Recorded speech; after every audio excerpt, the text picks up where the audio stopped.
साधना देवीची परम भक्त होती. तिचा विश्वास होता की तिचं लग्न होईल तेही देवीच्या कृपेनेच. आणि शेवटी तो दिवस आलाच जेव्हा साधनाच्या आयुष्यात संदीप आला. संदीपचं साधनावर खूप प्रेम होतं आणि संदीपच्या घरच्यांनाही साधना खूप आवडली. सगळ्यांनी या लग्नासाठी होकार दिला आणि संदीप साधनाचं लग्न झालं. सासरी आल्यानंतर साधना देवी मातेची पूजा तशीच करायची जशी ती लग्नाच्या आधी करत होती. सकाळी 5 वाजता उठून आंघोळ करून तिने देवीची पूजा केली आणि मग नंतर किचनमध्ये येऊन सगळ्यांसाठी चहा ठेवला. अगं साधना, तू इतक्या लवकर सकाळची उठलीयेस? काल एवढी दमली होतीस, थोडा वेळ झोपायचं होतंस अजून. आई, मी रोज ह्याच वेळेला उठते, ती मला सवयच लागलीये. साधनाने केलेला चहा दोघी सासूसुना मिळून पितात. नंतर जेव्हा सगळेजण उठले तेव्हा सगळ्यांसमोर साधनाची सासू तिचं खूप कौतुक करत होती. हे ऐकून तिची मोठी जाऊ सुधा तिच्यावर खूप जळायला लागली. खूप चांगले संस्कार आहेत साधनावरती. मी रोज सकाळी उठून चहाची वाट बघत बसायची, पण आज मात्र मी उठायच्या आधीच साधनाने माझा चहा करून ठेवला होता. मला नेहमी अशीच सून हवी होती, जी पहाटे लवकर उठून पूजा अर्चा करून स्वयंपाक करेल, जी सगळ्यांची छान काळजी घेईल. चला, चांगली गोष्ट आहे. आता तुला स्वतः चहा करायची गरज नाही पडणार सकाळी. साधना जी आलीये, रोज दोघी सासू सुना सकाळी उठून चहा प्या. सुधा, तू पण आता सकाळी लवकर उठायची सवय लाव. खूप चांगली सवय आहे ही. बरं, मी म्हणत होते, आपले गुरु त्यांच्या शिष्यांना घेऊन घरी येणार आहेत सोमवारी. पूजा करायची आहे ना. साधना, आमच्या घरच्या रीतिरिवाजाप्रमाणे पूजेसाठी लागणाऱ्या पुऱ्या नवीन आलेल्या सुनबाईकडूनच केल्या जातात. त्यामुळे ही तुझी जबाबदारी आहे की तू छान कुरकुरीत टम्म फुगलेल्या पुऱ्या बनव. ठीक आहे आई, मी नक्की अशाच पुऱ्या तयार करीन. मला तसाच आशीर्वाद द्या की मी माझी जबाबदारी चांगल्या पद्धतीने पार पाडीन. बाबा, तुम्ही पण मला आशीर्वाद द्या. मी असताना तुझं यापुढे कौतुक होणार नाही. आता मी तुझी सगळी कामं बिघडवून टाकीन. जेव्हापासून ही आलीये, घरातले सगळेजण हिचंच कौतुक करतायत. सुधा, मी किती वेळापासून पाणी मागतोय, कसला विचार करतीयेस? तुम्ही ना सतत माझ्या मागे लागलेले असतात. आणते. स्वतःहून तुम्ही एक ग्लास पाणी पण घेऊ शकत नाही का? पूजेची तयारी सुरू होते. सगळेजण गुरुजी येण्याची वाट बघत होते. आई, ही फुलं आणि पूजेचं सामान आणलंय. अजून काही आणायचं असेल तर मला सांग. सगळं सामान आलंय. फक्त पुऱ्या तळण्यासाठी तेल आणि तूप मागायचं राहिलं होतं. ते पण आणून किचनमध्ये ठेवून दे. संदीप तुपाचं पाकिट आणि तेलाची बाटली साधनाच्या हातात देत होता. तेव्हा सुधाने त्याला थांबवलं. भाऊजी, ते तूप आणि तेल माझ्याकडे द्या. मी किचनमध्ये नेऊन ठेवते. तुम्ही यांच्याबरोबर बाहेर अंगणातली सजावट करा. ठीक आहे वहिनी, तुम्ही हे सामान किचनमध्ये ठेवून द्या. सुधाने ते तेल आणि तूप आतल्या कपाटात लपवून ठेवलं आणि किचनमध्ये जे आधीचं तेल तूप होतं तेही तिने आपल्या खोलीत नेऊन लपवलं. साधना जेव्हा पूजेसाठी लागणाऱ्या पुऱ्या तळायला घेते तेव्हा तिला तूप आणि तेल कुठेच दिसत नव्हतं. साधना, पूजेचा सगळा स्वयंपाक आता तयार आहे. आता आपल्या रीतिरिवाजाप्रमाणे पुऱ्या तुलाच तळायच्यात. बरं, मी आता जाते. तुझे सासरे मला हाक मारतायत. बहुतेक गुरुजी आलेले दिसतायत. तू लवकर पुऱ्या करून घे. साधना, मी तेल आणि तूप सुधा वहिनींकडे दिलं होतं. त्यांनी तुला दिलं ना? अच्छा, म्हणजे तेल आणि तूप सुधा वहिनींनी ठेवलंय आणि मी उगाचच काळजी करत होते. सुधा वहिनी, अरे या कुठे आहेत? आल्याच. सुधा वहिनी, तुम्ही तेल आणि तूप कुठे ठेवलंय? किचनमध्येच असेल, मला नाही माहीत. मला बाबा बोलवतायत, मी त्यांना फुलं देऊन येते. तू लवकर पुऱ्या तळून घे, नाहीतर उशीर होईल. आता काय करू? तेल आणि तूप कुठून आणू? सगळ्यांसमोर जाऊन असं विचारणं बरोबर नाही दिसणार. हे देवी माते, आता मी काय करू? माझी मदत कर. मी जर मनापासून तुझी पूजा केली असेल तर आज मी पाण्यातच पुऱ्या तळीन आणि मला तुझ्यावरती पूर्ण विश्वास आहे. तू काही ना काहीतरी चमत्कार नक्की करशील. तुला जितकी प्रार्थना करायची आहे देवीची ना, तितकी प्रार्थना करून घे. ती तुझी मदत आता करूच शकत नाही. असं देव कोणाचीही मदत करत नाही. या सगळ्या आपल्या थोतांड आहेत. मी बघते ना, पाण्यात पुऱ्या ही तळतीये कशा ते. साधना देवीचा जप करत करत पुऱ्या पाण्यात तळत होती. देवी माता चमत्कार करते आणि कढईतल्या पाण्यात पुऱ्या तळू लागतात. साधनाच्या डोळ्यात आनंदाश्रू होते. ती देवी मातेचे आभार मानून पटापट पुऱ्या तयार करून त्या कढईत तळत होती. सुधा मात्र इकडे हैराण झाली होती की हा चमत्कार नेमका झाला कसा. साधना सगळ्यांसाठी पुऱ्या घेऊन जाते. गुरुजी आपल्या शिष्यांबरोबर जेवायला बसले होते. गुरुजी, ही आमची नवीन सुनबाई साधना आहे. आमचा छोटा मुलगा संदीपची बायको. आमच्या रीतिरिवाजाप्रमाणे पुऱ्या हिनीच तळल्या आहेत. मी बऱ्याच ठिकाणी तेलात किंवा तुपात तळलेल्या पुऱ्या खाल्ल्या आहेत, पण पाण्यात तळलेल्या पुऱ्या पहिल्यांदाच खातोय. पाण्यात तळलेल्या पुऱ्या? गुरुजी, काय सुनबाई, मी बरोबर बोलतोय ना? तुझ्यावर देवी मातेची खूप कृपा आहे. आज अडचणीच्या वेळी देवीनीच तुझी मदत केली आहे ना? गुरुजी, तुम्हाला तर सगळंच माहितीये. हो, आज जर देवी मातेने चमत्कार केला नसता तर तुमच्या सगळ्यांच्या जेवणासाठी मी पुऱ्या तळूच शकले नसते. साधना, तू खूप चांगली आहेस आणि जो भक्त सत्याच्या मार्गाने जातो देव त्याच्या पाठीशी नेहमी असतो. देवी माता ही अशा भक्तांसाठी सदैव पाठीशी असते. म्हणून इथे उपस्थित असलेल्या सगळ्या लोकांना मी सांगू इच्छितो की साधना बरोबर कधीही ईर्ष्या करू नका. हिच्याशी सगळ्यांनी प्रेमाने वागा आणि हिच्या गुणांचं कौतुक करा, म्हणजे देवीची कृपा तुमच्या घरावर राहील. आज आम्ही तुमच्या घरी जेवून खूप संतुष्ट झालो आहोत. देवी मातेची कृपा तुमच्या घरावर सदैव अशीच राहो. जय माता दी. गुरुजींचं हे बोलणं ऐकून सुधाचे डोळे उघडले. तिला आपल्या चुकीच्या वागण्याचा पश्चाताप होत होता. मला माफ करा, मी ईर्ष्या करून खूप मोठी चूक करत होते. साधना, मी यापुढे कधीही तुझ्याबरोबर ईर्ष्या करणार नाही. तुझ्याशीच काय, मी कोणाशीच ईर्ष्या करणार नाही. असंच व्हायला पाहिजे. कधीही कोणाबरोबरही ईर्ष्या करू नये. साधना, आज देवीने जो चमत्कार दाखवलाय ते बघून मला असं वाटतंय आपण आपल्या घरात त्यांच्यासाठी जागर करायला पाहिजे. त्यांच्या नावाचा जय जयकार केला पाहिजे. आई, हा तर खूपच चांगला विचार आहे. चला अरुण आणि संदीप, आपण देवीच्या जागरणाची तयारी करूयात.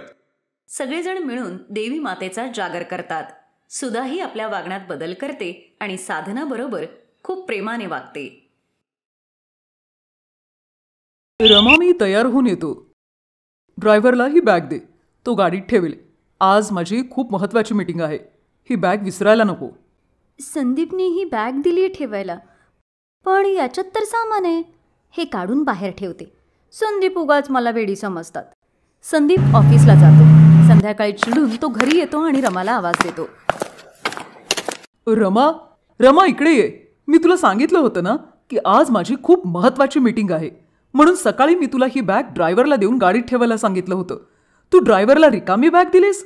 माझ्या सगळ्या फाईल्स कुठे आहेत यातला? तुम्ही सांगितलं होतं की बॅग गाडीत ठेव म्हणून. तुम्ही फाईल पण म्हणाले असते तर मी फाईल ठेवल्या असत्या. उगाच आपले मला ओरडत राहतात. रमा, आले आई, मी जाते. आई मला बोलवतायत. अरे, हिच्या बरोबर राहून तर मी पण वेडा होत चाललोय. अरे देवा, माहित नाही हिला कधी कळेल ते. आई, तुम्ही मला बोलवलं का?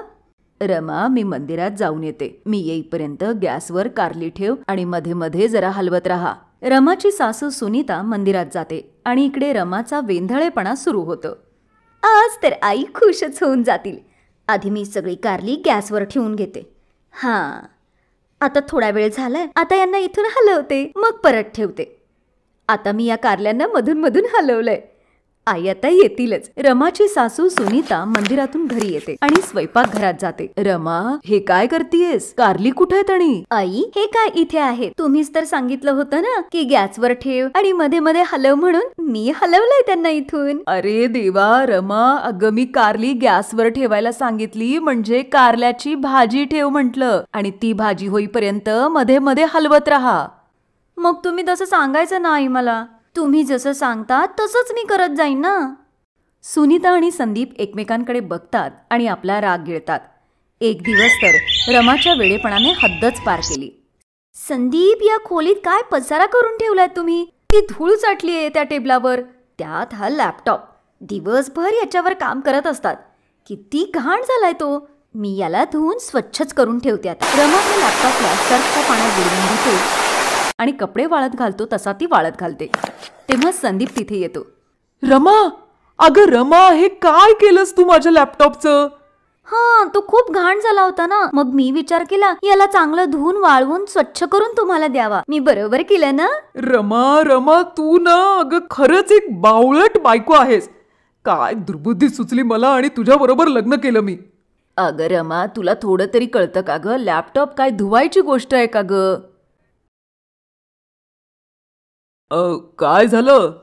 कशाला एवढा ओरडाआरडा करताय? माझ्या एवढ्या चांगल्या सुनबाईकडून काही छोटी मोठी चूक झाली असेल तर ठीक आहे ना. कशाला उगाच ओरडताय तिला? जा ग रमा, तू किचनमध्ये जाऊन माझ्यासाठी एक ग्लास जरा पाणी घेऊन ये. बाबा, पाणी माठातलं आणू की फ्रीज मधलं? अगं जा, माठातलं पाणी आण.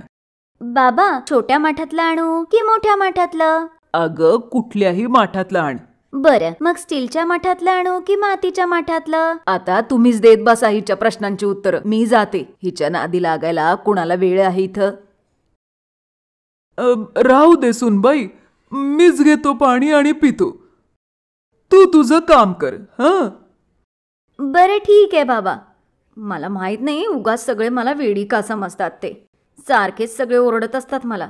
हा लॅपटॉप आता धुतल्यावर किती छान दिसतोय ना. संदीप आणि सुनीताबाई रमाच्या या असल्या वेडेपणाने खूपच नाराज असतात. एक दिवस संदीप आणि त्याचे वडील जयप्रकाश यांना काही महत्वाच्या कामासाठी दुसऱ्या शहरात जायचं होतं. सुनीता, मला आणि संदीपला कामासाठी जरा मुंबईला जायचंय. तू आणि सुनबाई, तुम्ही दोघी तुमची जरा नीट काळजी घ्या. हां. आणि रमा, जरा तुझ्या डोक्याला जास्त ताण देऊन ते चालवू नकोस. अरे कधीतरी तर तिच्याशी गोड बोलून समजावून सांग ना तिला संदीप. हां. बरं चल, उशीर होतोय. आपली ट्रेन जाईल नाहीतर. संदीप आणि जयप्रकाश मुंबईला जातात. दुपारच्या वेळी रमा आपली शेजारीण सुधाबरोबर गप्पा मारत होती. काय करू सुद्धा, तूच सांग. मी इतकं सगळ्यांचं नीट करते तरी संदीप आणि सासूबाई मलाच वेडी समजतात. ती तर तू आहेसच. काय म्हणालीस? नाही, काही नाही. माझ्याकडे एक आयडिया आहे ज्याच्यामुळे तुझी सासू आणि तुझा नवरा दोघेही खुश होतील. मी पण हे करून बघितलंय. खूपच चमत्कारिक उपाय आहे हा. काय? कुठला उपाय आहे तो सुद्धा? लवकर सांग मला. सुधा रमाच्या बावळटपणाचा फायदा घेऊन तिला अजून वेड्यासारखा उपाय सुचवते. ही आयडिया माझ्या खूप कामाची आहे बघ. तुला माहितीये का रमा, काल रात्री मागच्या गल्लीत एका घरी चोरी झालीये. चोर टेरेसच्या दरवाजावरून आत घुसलेत. काय? टेरेसच्या दरवाजातून? मला आठवलं, आमच्या पण टेरेसचं दार नेहमीच उघडं असतं. त्याची कडी खराब झालीये ना. चला, बरं झालं की चोरांना हे कळालं नाही ते. बरं चल, मी आता निघते. रमाचं हे सगळं बोलणं खिडकीबाहेर उभे असलेले ते दोन चोर ऐकतात. ते चोर अगदी माहीर होते. ते आपल्या आजूबाजूच्या लोकांबद्दल अशीच सगळी माहिती ठेवायचे की ज्यांच्याकडे सहज चोरी करता येईल. ते दोघेही चोर चर्चा करू लागतात की तिथे कशी चोरी करायची ते, आणि तिथून निघून जातात. रमा घरातच बसलेली असते. रात्रीच्या वेळी, चल विक्या, लवकर आपलं काम आटपून टाकू. टेरेसचा दरवाजा उघडाच दिसतोय. हां. दोघी सासू सुना घरात एकट्याच आहेत वाटतं. दुसरं कोणीच दिसत नाहीये घरात. त्यामुळं आपल्यासाठी अजूनच काम सोपं झालंय. दोघेही चोर बोलतच असतात तेवढ्यात ते रमाच्या सासूचा आवाज ऐकतात आणि तिथेच जिन्यावर थांबतात. अगं रमा, हे काय करतीयस तू? सगळ्या घरात मिरचीचा धूर करून टाकलायस तू. ही मिरची का जाळतीयस तू? अरे देवा, माझं तर जीवच जाईल या वासाने. आई, ही एक आयडिया आहे. हे तुम्हाला आत्ता नाही कळणार. आधी या मिरचीच्या धुराला घराच्या कानाकोपऱ्यात पसरू दे. थांबा जरा. रमा त्या मिरच्यांचा धूर पसरवण्यासाठी वरती टेरेसवरही जाते आणि त्या वासामुळे ते दोन्ही चोर जोर जोरात खोकायला लागतात. त्यांची वाईट हालत होते. अरे कोणी वाचवा, सगळ्या घरात धूर झालाय. अरे काय डेंजर आहे हे. अरे चल पळ इथून आधी. हा कोणाच्या खोकल्याचा आवाज येतोय? रमा, अगं हे तर चोर आलेत वाटतं आपल्याकडे. चोर वाचवा. रमा, अगं दार उघड. आपल्या घरात चोर घुसलेत. अरे मेरी अम्मा, आम्हाला जाऊ दे. काय डेंजर धूर आहे हा. चांगलेच फसलो यार आपण. उगाच चोरी करायला आलो आपण इथे. रमा, जरा ती समोरची काठी घेऊन ये. या चोरांकडे बघतेच मी. रमा आणि सुनीता दोघी चोरांना मारू लागतात. तेवढ्यात आजूबाजूचे लोकही तिथे जमा होतात आणि त्या चोरांना पकडतात. अरे हे तेच चोर आहेत ज्यांनी काल मागच्या गल्लीत चोरी केली होती. पकडा रे त्यांना. मारा यांना चांगलं. पोलिसांच्या ताब्यातच देऊ. त्या दोन्ही चोरांना हे लोक पोलिसांच्या ताब्यात देतात. रमा, तू तर अगदी कमालच केलीस आज. खरंच तू माझी खूप गुणी सून आहेस. सुधा, इकडे ये. मला वाटतं तुझी कल्पना चांगलीच कामी आली. आई माझ्याशी पहिल्यांदा एवढ्या चांगल्या बोलतायत. मिरचीची आयडिया चांगलीच परिणामकारक झाली. त्या मला म्हणाल्या की मी त्यांची खूप चांगली सून आहे. नाहीतर नेहमी मला वेडी बावळट म्हणायच्या. हे ऐकून सुधाचा चेहराच पडतो, कारण रमाच्या या कल्पनेनं खरंच त्या दिवशी कमाल झाली होती. जयप्रकाश आणि संदीप जेव्हा घरी परत येतात त्यांनाही ही गोष्ट कळते आणि ते दोघेही खूप हसतात. रमाला अजूनही असं वाटत होतं की ही सगळी आयडियाची कमाल आहे. संदीपची वेंधळी बायको त्या दिवसानंतर सगळ्यांच्या मनात प्रेमाची जागा निर्माण करते. Best buddies. हॅलो मित्रांनो, हा व्हिडिओ पाहिल्याबद्दल धन्यवाद. जर तुम्हाला हा व्हिडिओ आवडला असेल तर कृपया लाईक, सबस्क्राईब आणि कमेंट नक्की करा. आणि हो, शेअर करायला पण विसरू नका. अजून असेच मजेदार व्हिडिओ पाहण्यासाठी खाली दिलेल्या घंटीला दाबा. बघत रहा best buddies. Best buddies. Hello मित्रांनो, हा व्हिडिओ पाहिल्याबद्दल धन्यवाद. जर तुम्हाला हा व्हिडिओ आवडला असेल तर कृपया लाईक, सबस्क्राईब आणि कमेंट नक्की करा. आणि हो, शेअर करायला पण विसरू नका. अजून असेच मजेदार व्हिडिओ पाहण्यासाठी खाली दिलेल्या घंटीला दाबा. बघत रहा बेस्ट बडीज.